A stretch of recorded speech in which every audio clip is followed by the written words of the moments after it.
سورہ کہف میں اصحاب کہف کے قصے کے بعد جو بہت اہم واقعہ ہے وہ باغ والے کا ہے۔ ایک ایسا شخص جس کے پاس 2 باغ ہیں اور ایک اس کا پڑوسی ہے جو کہ غریب ہے، اور دونوں باغ جو ہے وافر مقدار میں ثمر پروڈیوس کرتے ہیں۔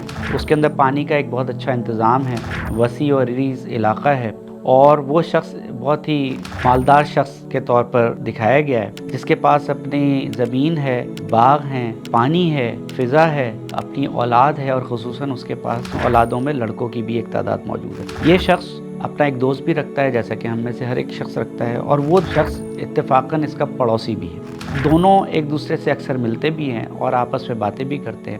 یہ جو اس کا دوست ہے وہ نسبتاً غریب ہے اور اس کے پاس کوئی بہت زیادہ مال و متاع موجود نہیں ہے۔ فرق یہ ہے کہ یہ شخص جو کہ پہلا مالدار ہے، یہ اللہ پر شاید ایمان رکھتا ہے، آخرت پر بھی شاید ایمان رکھتا ہے، لیکن اس کا ایمان متزلزل ہے، اس کا ایمان یقینی نہیں ہے، کمزور ہے۔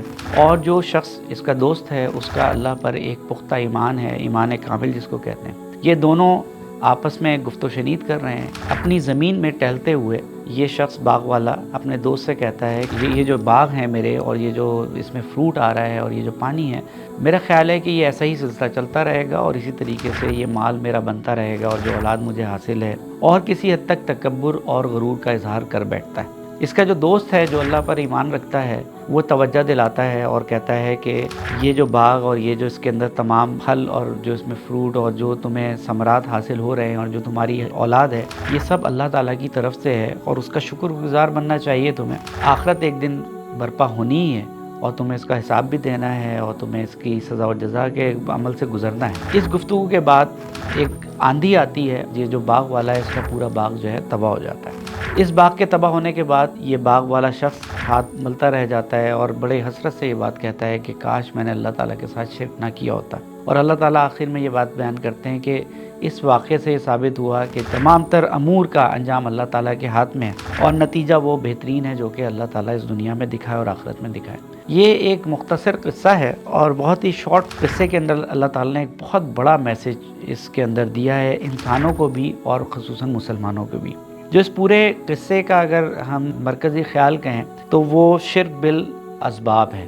شرک کی وہ قسم تو ہم سب کو پتہ ہے جس کے اندر کوئی شخص بدقسمتی سے کسی ہاتھوں سے بنائے ہوئے بت کے آگے سجدہ ریز ہو جاتا ہے، اس کو خدا کا درجہ دیتا ہے یا خدائی میں کچھ اختیار دیتا ہے۔ یہ شرک کی بدترین فارم ہے۔ لیکن ایک شرک کا ایسا بھی درجہ ہے جو کہ اس واقعے سے ہمیں پتہ چلتا ہے، اور وہ بہت ہی خفی ہے، وہ بہت چھپا ہوا ہے، اور اس کا اظہار ہم لوگوں سے اکثر ہو جاتا ہے، اور وہ ہے شرک بالاسباب۔ یعنی اللہ تعالیٰ کی بنائی ہوئی چیزوں کو، اللہ تعالیٰ کی دی ہوئی طاقتوں کو، اللہ تعالیٰ کی جانب سے ملنے والے علم کو حتمی طاقت، فیصلہ کن طاقت قرار دے لینا، زبان سے نہیں، اپنے ذہن سے۔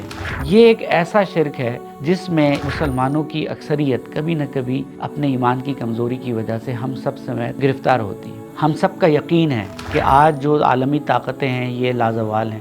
اگر کوئی ایٹم بم ہے، اس کی جو طاقت ہے وہی الٹیمیٹ ایک فیصلہ ساز قوت ہے۔ فلانا ملک کی فوج بہت قوی ہے، فلانا علاج حتمی علاج ہے، فلانا انفارمیشن جو کسی سورس سے آ رہی ہے وہی حتمی انفارمیشن ہے، اور اسی طرح آپ زندگی کے تمام دائروں کے اندر یہ رویہ ہم انسانوں کا اور مسلمانوں کا دیکھ سکتے ہیں کہ وہ چیزوں کو حتمی سمجھ لیتے ہیں، وہ چیزوں پر حتمی سمجھ کر انحصار کرنا شروع کر دیتے ہیں کہ اس جہاز میں اگر میں بیٹھا ہوں تو اس جہاز نے اب امریکہ میں اترنا ہی اترنا ہے۔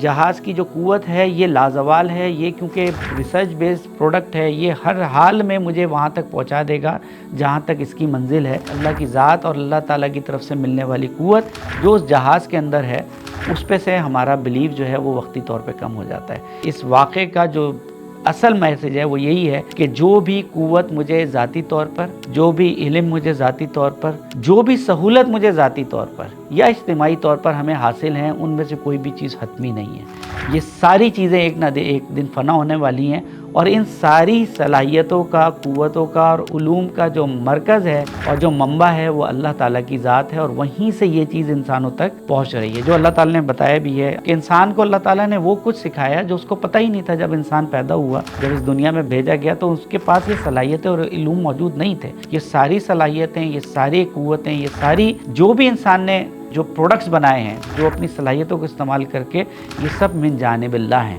اسی لیے ہمیں یہ حکم ہے کہ ہم ہر کام کو جب شروع کریں تو بسم اللہ سے شروع کریں. جب ہم کسی اچھی چیز کو دیکھیں اس پر ماشاءاللہ کہیں. اگر مجھے ذاتی طور پر کوئی صلاحیت حاصل ہوئی ہے، دنیاوی فائدہ یا نفع حاصل ہوا ہے، تو ہر حال میں مجھے ماشاءاللہ لا قوت الا باللہ کہنا چاہیے. ایک مسلمان کو اپنے دل میں ہر وقت، چاہے وہ طبیب ہے، انجینئر ہے، پائلٹ ہے، چاہے وہ انصاف کرنے والا جج ہے، ہر حال میں اس کو اس بات کا خیال رکھنے کی ضرورت ہوتی ہے. وہ اپنے آپ کو یاد دلاتا رہے کہ یہ تمام قوت، یہ پوزیشن، یہ طاقت، یہ صلاحیت، یہ علم، جو کچھ ہے، جو پروڈکٹس ہیں، یہ سب اللہ تعالیٰ کی طرف سے ایک عنایت ہیں، ایک نعمت ہے، اور ان کا حساب ہمیں ایک نہ ایک دن واپس جا کر دینا ہے. اللہ تعالیٰ ہمیں اس شرک بالاسباب سے بچنے کی پوری توفیق عطا فرمائے.